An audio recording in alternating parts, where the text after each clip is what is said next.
Туугандар, ассаламу алейкум, урматтуу мал чарба көрөрмандары, кочкор көрөрмандары, саламатсыздарбы? Бүгүн 20 май экран астында турган ушул козу кочкор сатылат, туугандар. Охо, көрүңүздөрчү мына. Куйруктарын көрүңүздөр, разрестерин көрүңүздөр.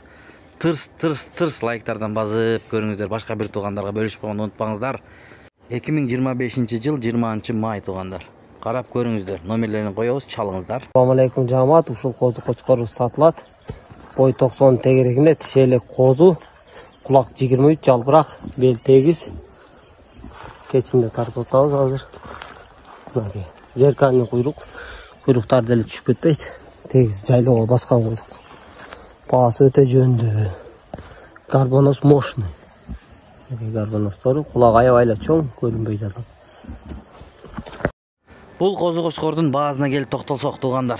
Баасын 75 000 сом сурап жатат ээси. Чалып линияларын сурап көрүңүздөр. Мына жакында кочкор сезону башталат, достор. Карап көрүңүздөр. Беловодский Чүй облусу. Петровкада ушул козу кочкор сатылат, туугандар. Чалып байланышып, доставкаларын сүйлөшсөңүздөр болот. Кимде ким алган болсо, буйруп насип кылсын демекчибиз. Тырс бул жагы. Лайктардан басып көрүңүздөр, достор.